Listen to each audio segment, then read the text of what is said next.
My book, Happy Campers, 9 Summer Camp Secrets for Raising Kids Who Become Thriving Adults, is not just the story of my own camp, but is the story of many camps all over the world who are promoting the social and emotional growth of kids through intentional strategies. This bonus episode is a recording of one of my Happy Campers interviews with a camp director from one of the day and resident camps who were in my series that was originally aired on Facebook Live and is also available in video form on my website at sunshine-parenting.com. Enjoy this conversation with a camp director who runs an amazing program. Welcome to this Happy Campers interview today. I am thrilled to have my longtime friend, an amazing human being, Maria Horner, on today. Maria is the owner and director of Catalina Island Camps, and what a fun program. We're so excited to talk about just the amazing outcomes that they have at Catalina and how the kids just come back there for years and years and just love it so much.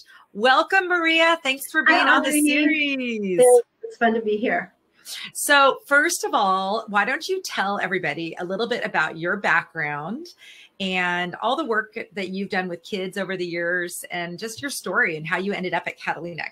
Great. Thanks, Audrey. I'm so excited about this question. I love that you ask it. We, during our staff training every year, each night we gather in our campfire ring to kind of sing a few songs, debrief the day, have a little reflection time. And each night, one of our directors, there are 8 of us, each night, a different director tells what we call their camp origin story. So how they ended up at camp and why they've stuck around all these years. So I get to tell this story every year, and it's just a lot of fun. So this is what I tell my staff. I ended up here at camp because I have an intense dislike for making my bed every day. So I grew up. That's a good one. I grew up in a house where you made your bed every morning. You know, before you had breakfast, before you went out to play, before you watched cartoons, you made your bed. And I didn't really think much about that because it was just the norm in our family until I went away to college. And I didn't have to make my bed ever if I didn't want to. And I found that incredibly liberating.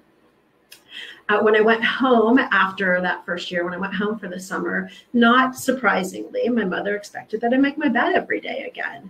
And as only a 19-year-old who's been away at college can, I found that oppressive. It wasn't unrealistic. I just didn't want to have to do it. So about 2 weeks into my first summer, after my freshman year in college, I vowed that I was going to find a job where I didn't have to live at home.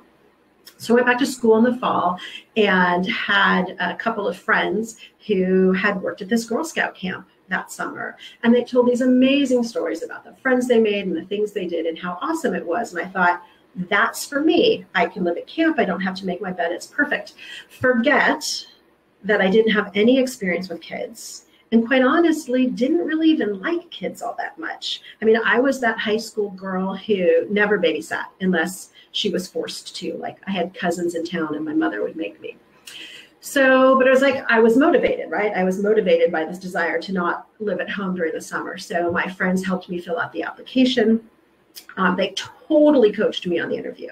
They told me what questions she was going to ask. They told me what answers I should give. So I went into this interview feeling super prepared. And it went great for the majority of it. She asked me questions I knew she was going to ask. I gave great answers. I could tell by her body language and her facial expressions that I was killing it. And then she asked me a question that I hadn't prepped for. And it was something like, imagine you're on a field leading games with a group of kids. What would you be looking for? So I panicked just a little bit because I hadn't been prepped for this question. And then I said, to myself, okay, Maria, stop. Like, you're a PE major. So my degrees in physical education, I wanted to be an athletic trainer or a physical therapist. And that semester, I was actually taking a class called Changing the Games Children Play, which basically we played like Duck, Duck, Goose and Red Rover and things like that, and talked about how to make those kinds of games better for kids. So I had a moment of panic, and then I launched into what I thought was this beautiful story about making sure that the games you were playing were accessible for for all of the kids, that there was a level playing field, that there was nobody who was it. People weren't out and watching, and the importance of keeping kids engaged. And I'm feeling really good about this answer I'm given, but I am not getting the same vibe from her that I had been before. So when I finally stopped talking, she looked at me and she said, "You wouldn't consider safety at all?" Right. And at that moment, it's like, okay, I'm moving home and working fast food this summer. But I did get the job. Phew. I still say, I think they might have been a little desperate that summer, or maybe she saw something in me that I didn't even know was there at the time. So I got a little nervous as the summer approached, because this wasn't really my thing. I was truly doing it so I didn't have to make my bed every morning, which isn't the greatest motivation. So I got to camp, and honestly, staff training didn't help any. Staff training at every camp, but especially at a Girl Scout camp, is incredibly high energy. There's a lot of singing and dancing and yelling and screaming and hugging and cheering, and it's super loud and super overwhelming.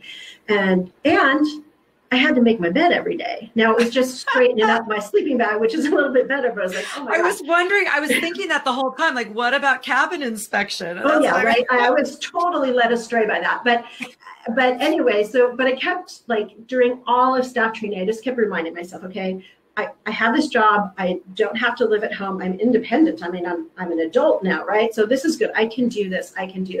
But I was still really not sold on the whole thing. And then the first group of kids came, and I was in Whispering Winds. That was the name of the unit. We had third and fourth grade girls, about, I'm going to guess like between 28 and 30 of them, with like 6 staff. They were with us for 6 days. And I fell in love. I fell in love with the kids. I fell in love with the work.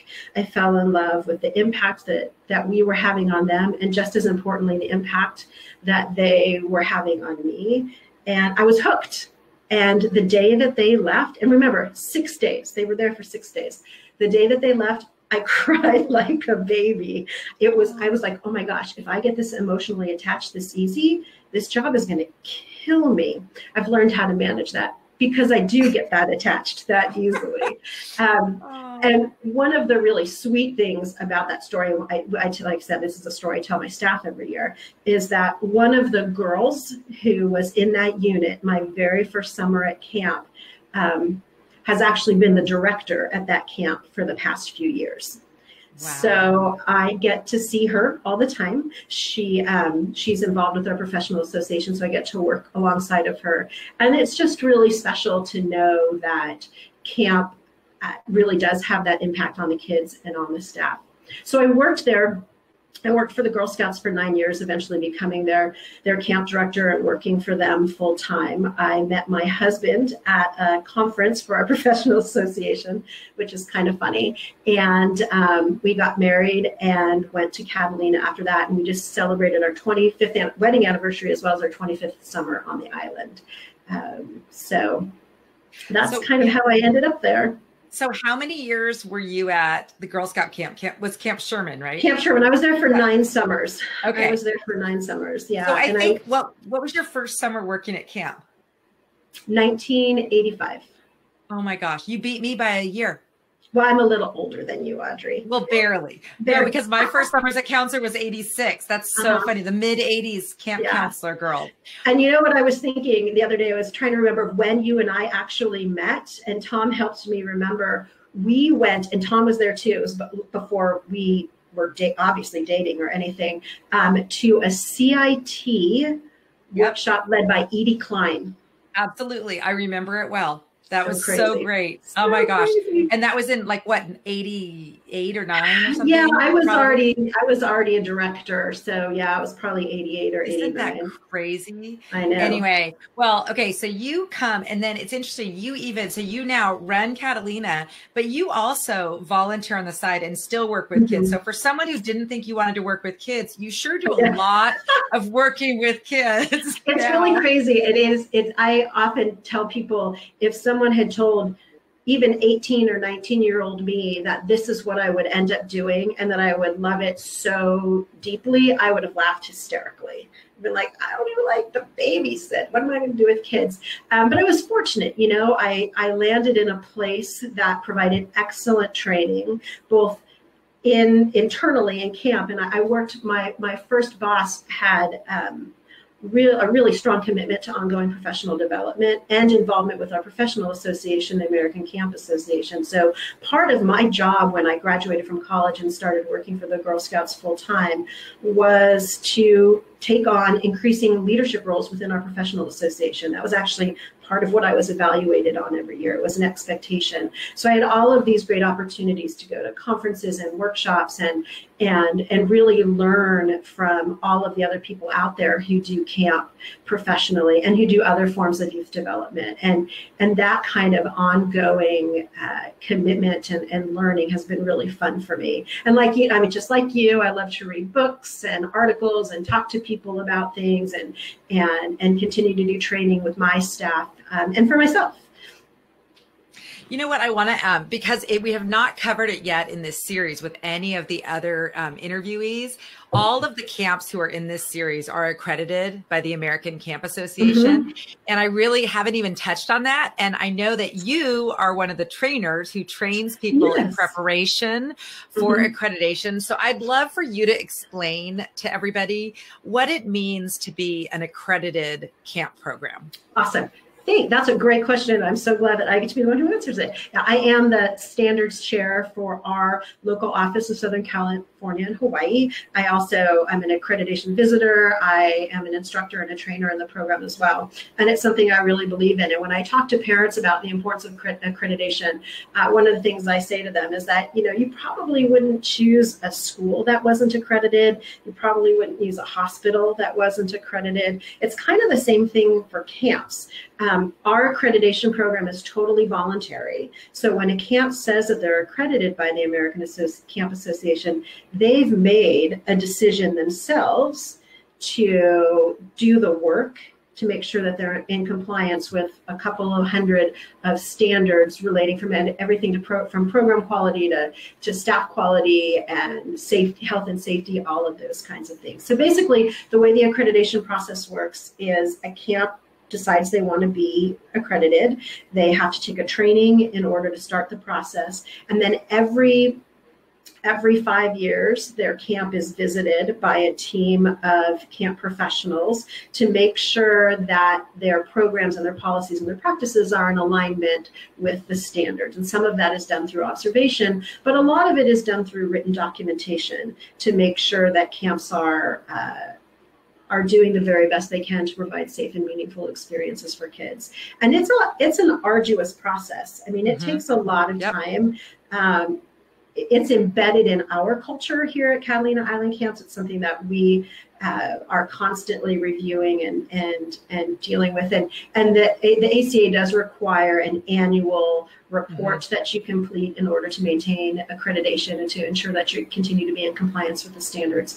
But it's a pretty big deal. And I'm always impressed when camps who haven't been accredited before or brand new camps show up in one of my classes and are super excited and committed to the process, to making sure that their camp is as safe and effective as it can be.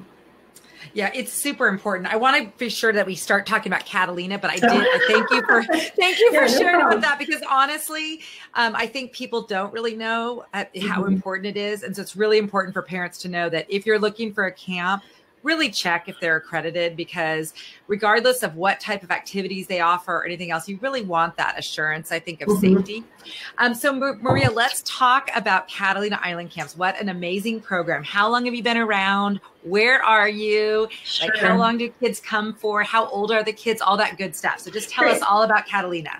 So Catalina Island Camps started as a boys' camp in 1922 at Howlands Landing on the west end of Catalina Island, which is where we're still located.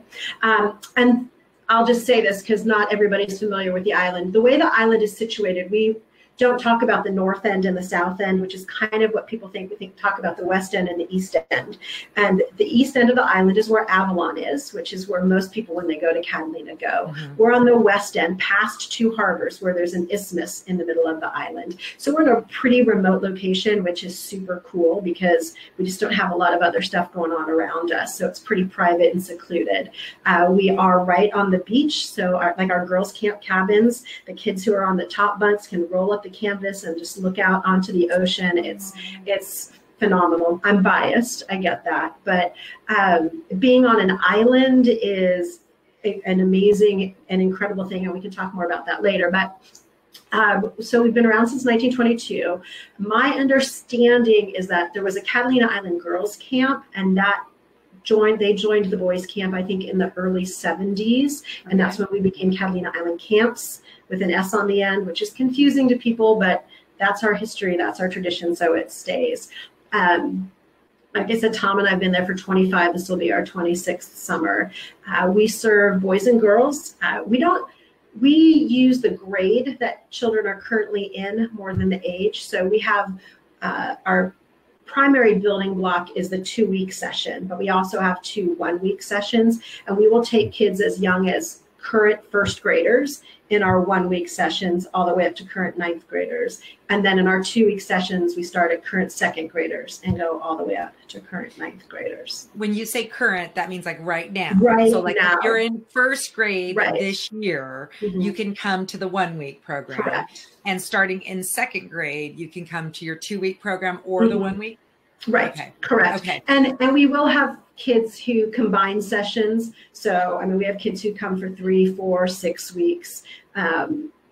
Just they tend to be a little bit older, although I just enrolled a 3rd grader yesterday who's coming for 4 weeks. So that generally tells me that they have one or both parents who have a personal history of going to camp for longer. And so they can't even imagine camp for a week or 2. That doesn't seem long enough. Right. Okay. So do you have 4 different 2-week sessions? How many sessions do you have over the summer? So we have 5 sessions. We have a 1 week and then 3 2 weeks and then a 1 week. Okay. A lot of our kids, the majority of our kids come for 2 weeks. That's the primary session length for sure. And our program's built around that.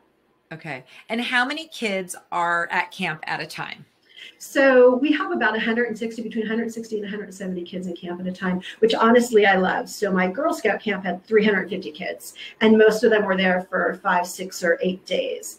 And I was in charge of all of them. So honestly, I didn't really get to know you as a camper unless something was really not going well. Whereas on the island with 160 kids who are there for 2 weeks, more than half have been there before. 3 or 4 days in, in my job, I know every kid. And I still stay very involved. I personally enroll every kid in camp. And I do that because just that action of enrolling a kid and putting them in the cabin book and double checking their enrollment form sort of cements their name in my brain. And I love to play this game with kids. The first couple of days, our directors, we serve all of the meals. We're the ones who serve the food. And I play this, you tell me your last name and I'll tell you your first name game with all of the new kids. I'm afraid as I get older, that's getting harder, but that's like my active memory game. Oh, and they probably are like, wow, how do you know that? Yeah, they're super impressed. It's like, I've written your name 15 times in the last 10 days. That's how I know. But that is so great, Maria. That's really, really cool that you know everybody that well. Okay, so I think one of the most amazing things about Catalina is how kids get there. So why don't you talk just about the whole process of how kids get out to this island for their adventure at camp? Yeah, that's right. And that's exactly what we call it. It's an adventure. And we tell our families and our kids that the adventure really starts at the boat terminal. So we use the Catalina Express out of San Pedro, and we charter a boat from there that will take us from San Pedro directly to our dock at Howlands Landing. And the camp experience really starts at the boat terminal. I'm a mom. And my son's 22 now, but I still, get nervous and worry about him. And honestly, it wasn't until he was born that I truly understood, and Tom and I talked about this a lot, the trust that parents put in you when they give you their kid for a week or 2 weeks. And for us, they're not just giving us their child, they're putting them on a boat, which is a little bit scary. And if I as a mom, like at my camp, a mom can't just get in their car and drive to their kid, right? Because there's no bridge and the boats don't run 24 hours a day. So there's really a need for a high level of trust and an acknowledgement of the anxiety that can sort of build in the days leading up to camp or just driving to the boat terminal. So we joke all the time that we're a very intentional camp. And our first day, that whole boat terminal thing is super intentional. So we bring all 20 of our cabin counselors over to the mainland. Tom and I both come, our girls camp director and her assistant, our boys camp director and his assistant. We all come, everybody's on the mainland. Our CITs are there as well. And so when a family pulls in, they're greeted at the curb by our counselors in training. So these are older high school kids. They're greeted by them. The CITs take their luggage and whisk it away. And one of the CITs will walk the family into the check-in table where I'm sitting. And we've been around and around about this, but I'm sitting for a really specific reason. Because when a child walks up to the table, I'm not even really at eye level with them. I'm actually sort of below them. And this is funny because I know you've talked about Tina Payne Bryson in other interviews. And I didn't realize what a great thing this was until I read this. But when most kids come to check in, I look up at them like I'm below eye level. And I didn't realize what a great thing that was until I read it. So kids come in and check in with me.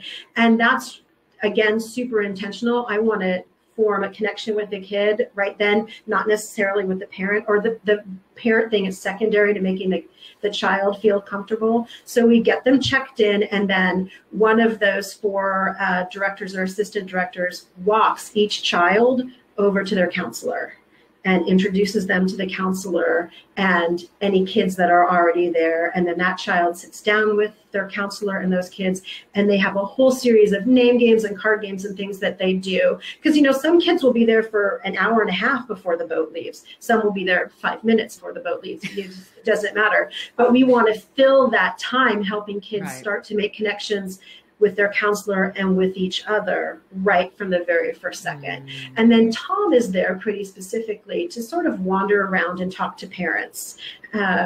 We want kids to be interacting with each other and with their counselors. And so Tom's got to engage with the parents to help because they're just as nervous a lot of the time, sometimes even more so than the kids are. And so we call him Family Camp Tom because he's walking around schmoozing people and talking to them. And then once we get everyone checked in, I join him and we do that. And then a little bit before 4 o'clock, we line up and we load everyone onto the boat and wave goodbye to the parents, and we're off. And the thing that is funny to me, Audrey, is that I'm the last one to get on the boat, and when we have a lot of first year campers, we have a lot of parents still waiting to wave goodbye to the boat. When we have a session where it's really heavy on veteran families, there are very few parents still there when the boat leaves. They check their kids in, meet the counselor, say hey to me, and then they're off to LAX to catch a flight or, whatever it is they're doing, which is super flattering, right? Because that says that as a parent, they feel really comfortable with what's going on. The other thing that happens at our boat terminal, I can't believe I didn't say this, is we have 2 nurses and a doctor in camp every week. And our 2 nurses are there at the boat terminal as well. So any kids who are taking medication or have any special medical needs, they get to talk directly with the nurses that will be caring for their child and, have any questions answered. Or again, it's just a feeling of, okay, I've seen with my own eyes the person who's going to be helping take care of my child, and I just feel a lot better. So we get to camp. The kids get off the boat. They meet the second counselor that's going to be in their cabin, the specialist. We take a cabin photo. They take a tour. We unload the luggage. And then, kids move into their cabins. And at that point in time, I go up to the office and I send an email to all of the parents saying, we're here. We got here safely. Here's what we're doing. We're uploading the cabin photos. That's all we do that first day, but we do make sure we upload a photo of every cabin group before like 7 or 8 o'clock that night, so that every parent knows that their kid arrived okay and can see a picture of them in this new location. And I think it helps ease some of the parental anxiety. At that point, the kids are so excited. The boat ride is so exciting. Lots of times we see dolphins, and just the idea of being on a boat and the waves and the sun and all that, it just creates this real sense of adventure that I think gets everything off on a really good start. Yeah, for sure. Maria, where do the campers come from? I know you mentioned LAX. So do you have kids from other countries? Where are they all from? Absolutely. So the vast majority of our kids are from Southern California. I would say easily 65 to 70%. But we also have a large number of kids from like Arizona and Nevada, places where it gets super hot in the summertime, and where kids don't have access to the ocean.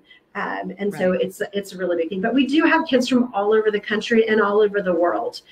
We have kids that fly in. Like I said, I was just doing some enrolling the other day. We have a family from Hungary, a family from Mexico City, a family from Canada, a family from Paris. And with the internet, people find us really easily, right? They're looking for a camp in California. And again, we kind of have an ocean and an island, which is super very attractive. Cool. Yeah, for sure. Okay, so you do some really awesome activities that a lot of camps don't have. So why don't you talk about kind of how you take advantage of being right there on the ocean and some of the special things that kids get to do? Yeah. So, we're right there on the ocean. So about half, maybe 60% of our activities are focused on the water. So we do sailing. We have a couple of Hobie cats and some other sailboats that the kids get to sail in with our sailing instructors. We do a lot of kayaking and stand-up paddle boarding. We have power boats, so we do wakeboarding and water skiing and tubing and banana boating.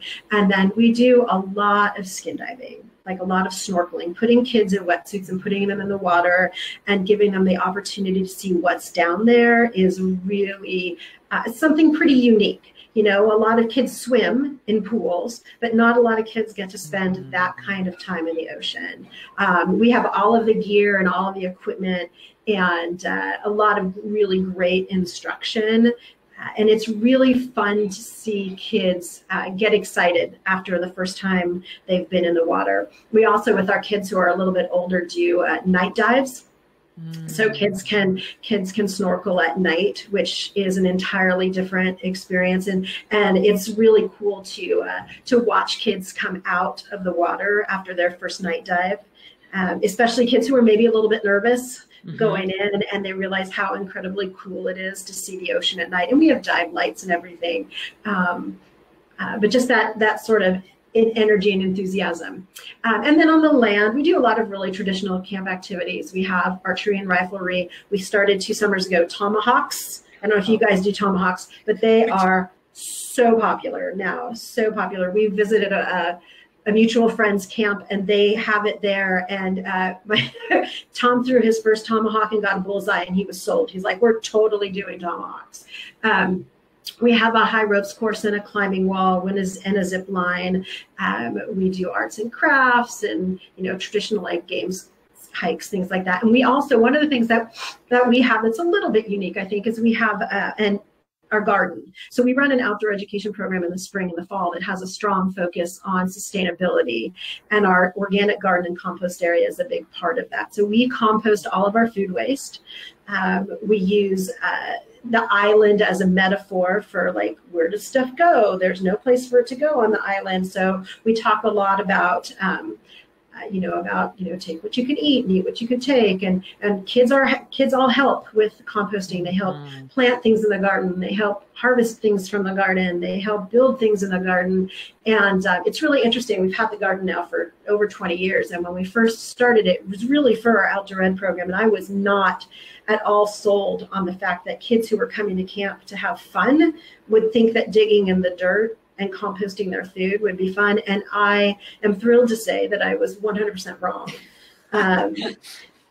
Kids love it. And I would say One of the things that I get the most requests for, well, there are two things from parents after the summer. One are recipes for things that our kitchen staff cook, because we have really amazing food at camp. We're super blessed with the people we have in our kitchen.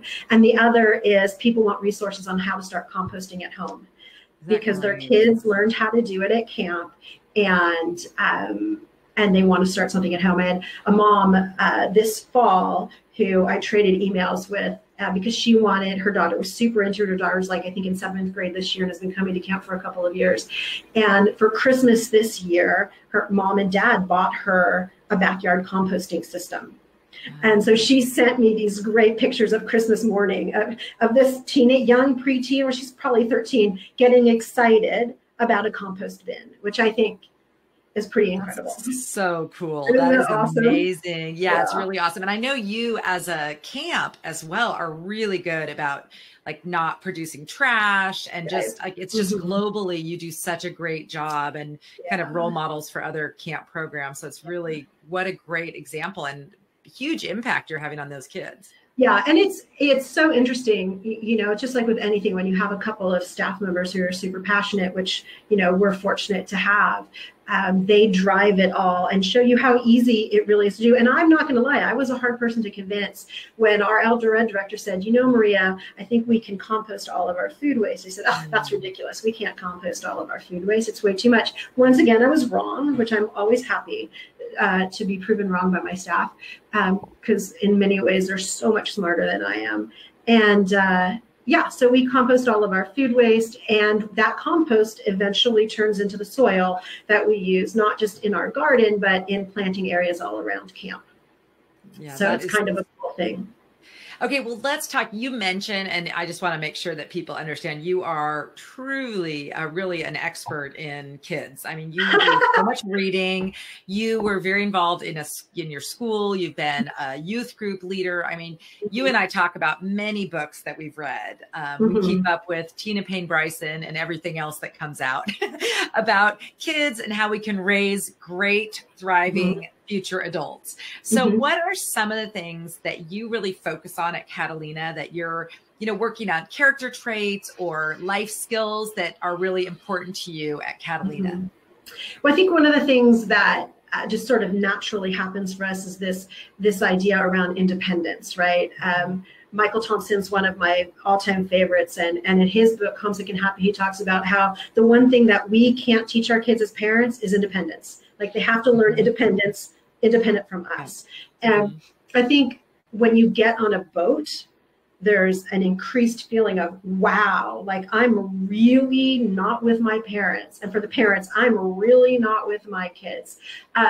So that's a big thing. I also think we have a really unique sort of blend in our program between group-centered activities and a group-centered focus and the opportunity for individual choice.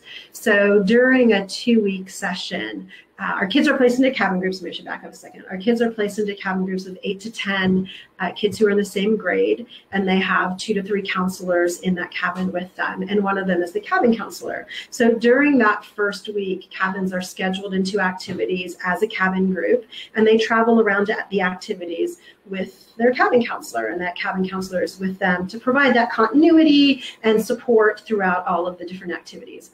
And again, we're a super intentional place, and that schedule is really intentional because so many of the activities that we do are things that kids don't do at home every day. Right. So we want them to try everything. You know, we don't want them to just stick with the stuff that they already know. Then during the second week, we have what we call our badge work program. So kids have the opportunity to make individual choices then. Like, maybe during that first week, maybe they've never sailed before. So they went sailing during the first week. They love sailing. And so during badge work, they get to do a whole lot of sailing. One of the really cool things about our badge work program is there's a progression in it. So kids, as they come back year after year, can do more and more things. And one of, I think, the coolest things is to get their gold star in any activity, which is the highest rank. Part of every gold star is teaching younger kids. So they get an opportunity to share the knowledge that they've gained over their time at camp with others. So, but embedded in that whole 2-week program are some other additional opportunities for individual choice. We, on Thursday mornings, we have what we call Thursday morning adventures. So kids make an individual choice about which adventure they want to do. Maybe they want to hike over to Lion's Head and go snorkeling there, or they want to really challenge themselves with a strenuous Howlands Peak hike, or they want to just kayak over to Emerald Bay and snorkel there, or they want to paddleboard, do a stand-up paddleboard to Little Geiger.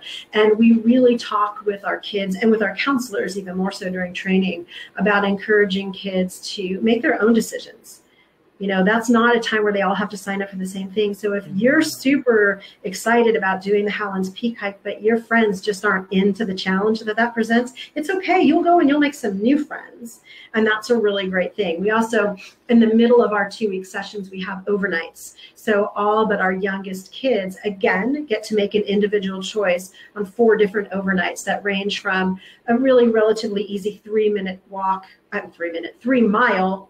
to a nearby beach to spend the night, all the way up to a trip that requires an 18-mile hike back into camp. Wow. So letting kids make those individual choices. And then probably one of the things that our kids love the most is every night after dinner, we have between 45 minutes and an hour, just depending upon how long dinner takes, of what we call it zones, because basically we have counselors spread out in different zones in camp.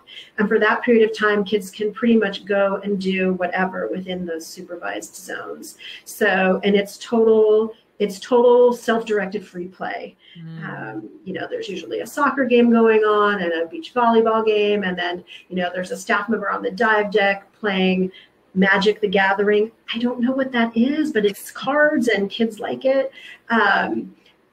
We have in our rec area, we have our library and some comfy chairs so kids can just sit and read. There's also a ton of board games and Legos there. They can go over to arts and crafts and make a bracelet, and they can go someplace for 5 minutes and then go someplace else. You know, they can mix and mingle in different ways. And sometimes kids are just sitting around talking, or they're throwing a Frisbee and hanging out with different counselors and different kids.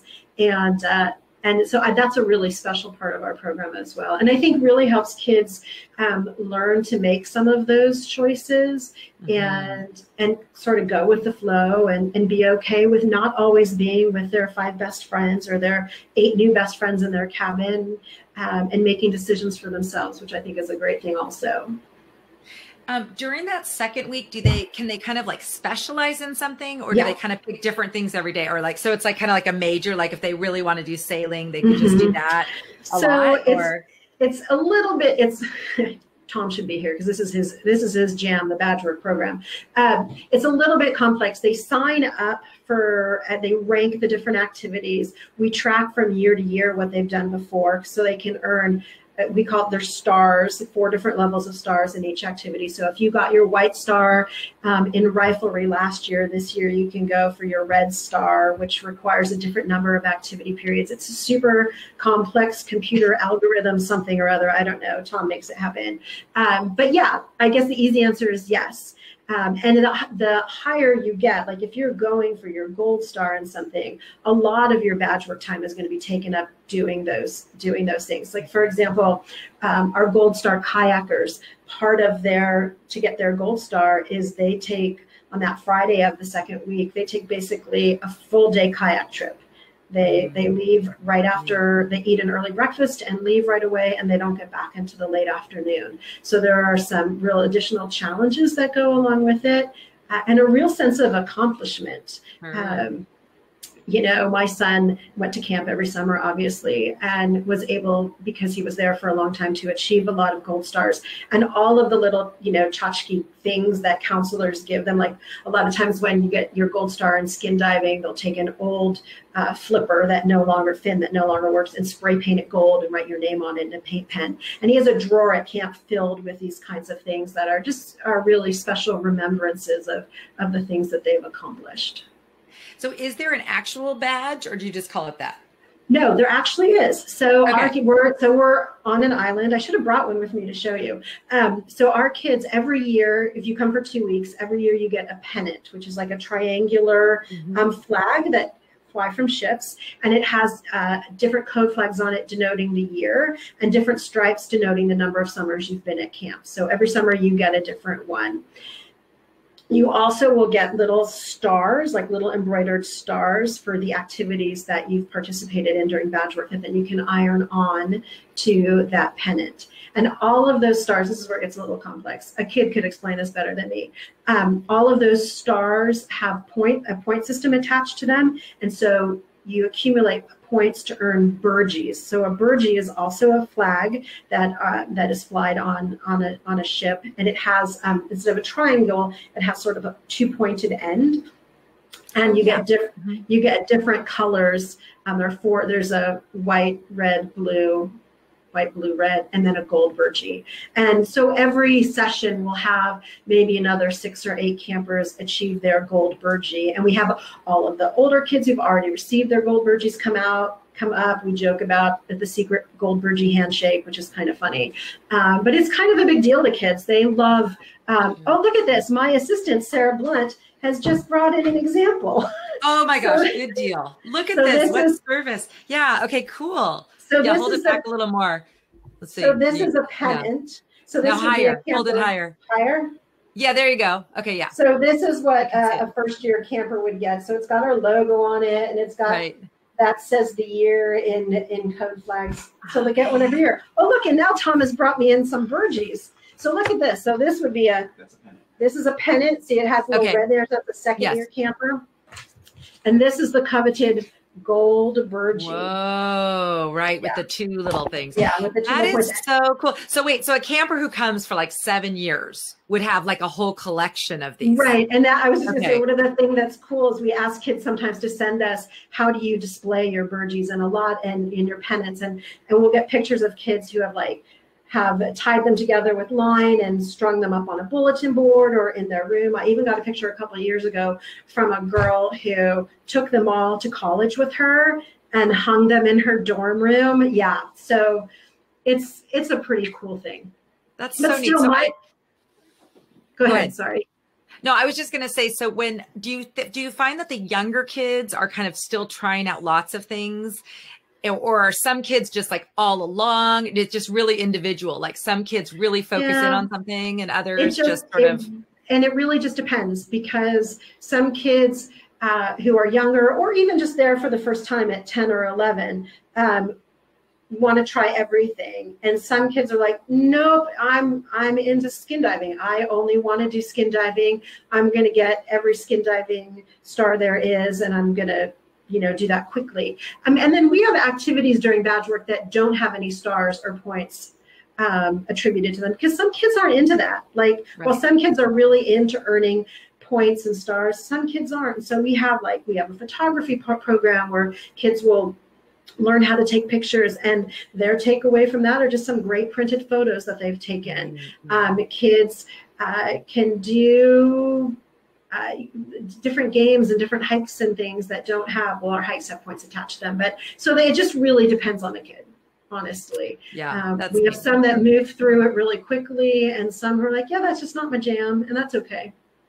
But you make sure during that first week that they kind of get exposed and know all the different things. 100%. So they're not going to just be like at arts and crafts for the whole time or anything like that. So they're going to get exposed. Yeah. Yeah. And Tom controls that badge work schedule, so nobody spends all of their time at arts and crafts. That doesn't happen. But yeah, that's why we have it scheduled or set up the way that we do, is we want kids to try everything at least once before they start making these other decisions.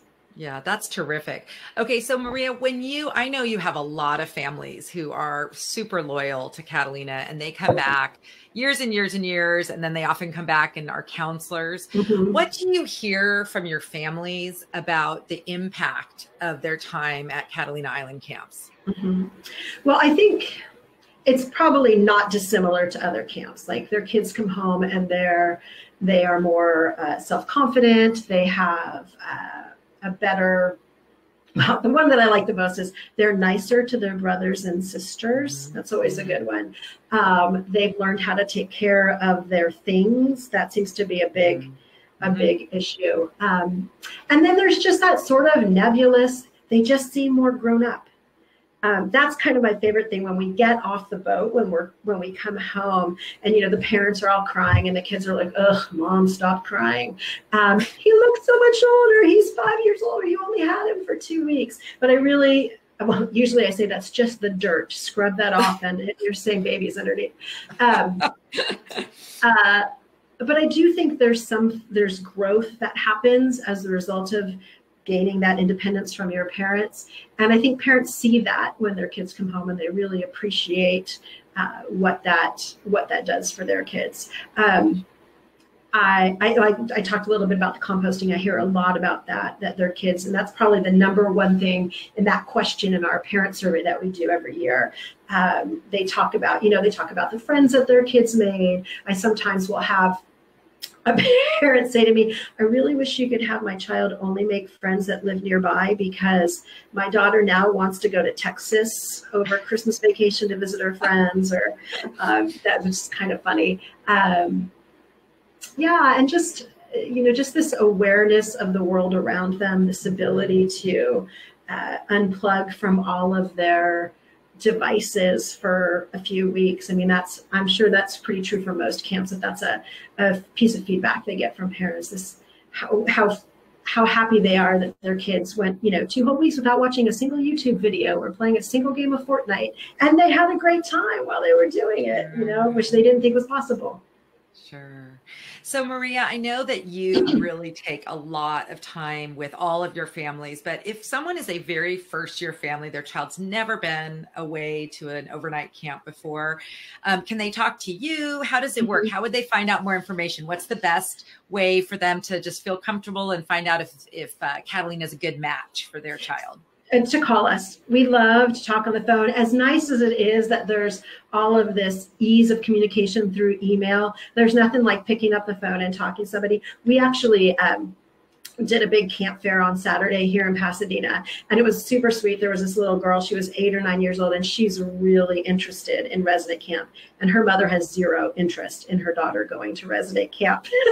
And so I told the little girl, I was like, "Here, if this is a place you really want to come, you have our brochure, have your mom call me, because talking to nervous moms is kind of my superpower." Totally. Isn't that so true? Okay. What's your number? Because I'm going to put it in right now. Oh, sure. It's 626 296 4040.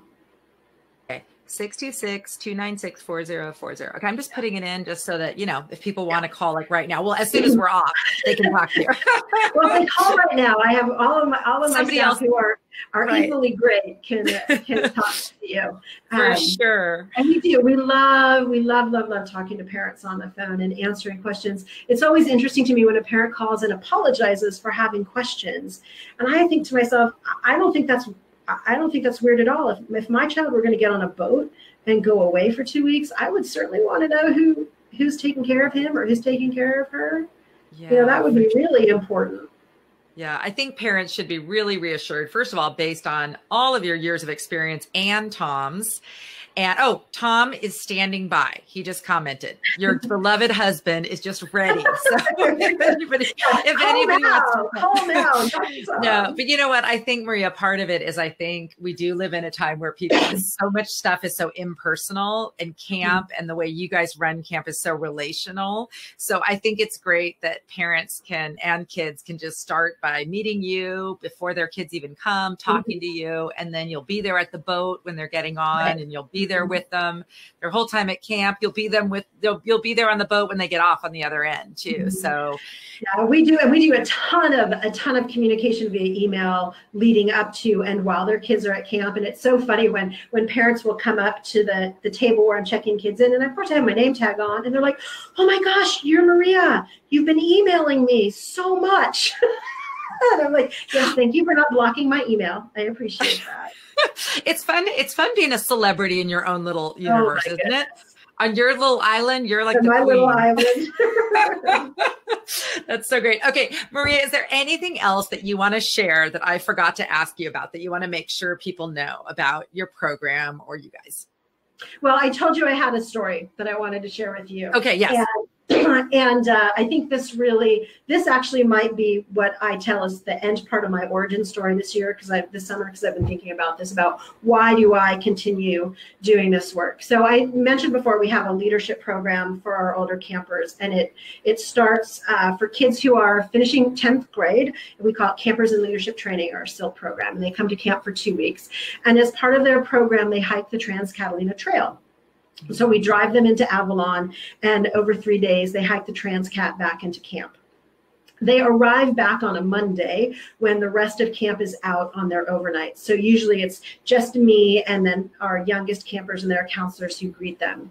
So there was this summer, it was probably maybe six summers ago, and one of the girls who was in the SILT group, I knew outside of camp. She was actually in my youth group at church, and I knew her parents well. And she was super anxious about this hike, right? Because it's not super long, but there's a ton of elevation change, a lot of up and down, and it's just not what a lot of kids are used to. It's a lot of anxiety for her going into it.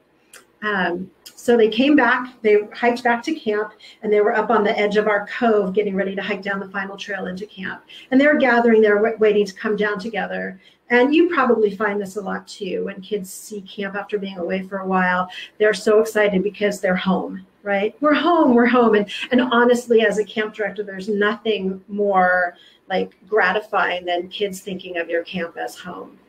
So up there, we're home. And they start hiking down. And then this girl, who I just adore, sees me and comes running towards me with both of her hands in the air. And she just is screaming at the top of her lungs, "I can do anything." Oh. And she ran over to me and hugged me and just kept saying that over and over again, "I can do anything." Of course, I cried like a baby. I have a history of that. And I was just reminded in that moment of how lucky we are to get to do the work that we do, because we provide kids with the time and the space and the opportunity to really learn that they can do anything.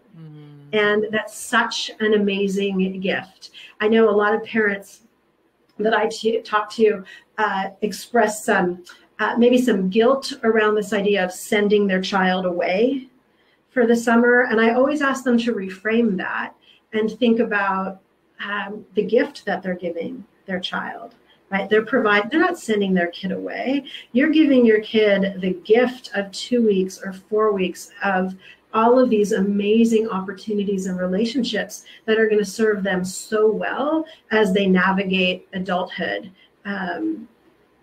That again, totally biased, but I think it's the greatest thing in the world. And I think we have the greatest jobs in the world. Absolutely. Maria, this has been so much fun. I hope many families discover your amazing program that, oh my gosh, it'll be 100 years in 2026. Yeah, pretty soon. Mm-hmm. That is amazing. And so you guys really know what you're doing. You have such a loyal following, and I know people will love to find out more about you. So I will put a link in the comments to your website, and people should just call you and just talk to you all about Catalina. Right, people are operators are standing by. I wish I had a little ticker tape that I could put across that. I don't have that stuff. Okay. And Maria, I'm going to have to put links to all of our previous podcast episodes we've done with your Jedi mom tricks, so people can learn all of the great parenting things that you teach your staff every year too. So thanks for being on this series, Maria, and to all of you guys at Catalina, have a great rest of your spring and summer. And I hope some new families find you from this series. Great. Thanks so much, Audrey. Okay. Take care. Thank you so much for joining me for this Happy Campers interview bonus podcast episode. If you're interested in learning more about how you can bring home some of the magic of summer camp, I'd love for you to pick up a copy of my book, Happy Campers, 9 Summer Camp Secrets for Raising Kids Who Become Thriving Adults. It's available for pre-order now and comes out on May 7th. And you can find more information about it on my website by going to happycampersbook.com. To thank you for pre-ordering the book, I have a couple of fun freebies. The first of which is the first chapter, Camp Secret Number 1, Connection Comes First. I'll also send you an invitation to join my private Facebook group that's called the Happy Campers Book Club, where we'll be sharing resources, videos, and conversation about raising kids who become thriving adults. To access these freebies, simply pre-order your copy of the book and then fill out the form at happycampersbook.com. Together, we can spread the happiness of summer camp to the whole world.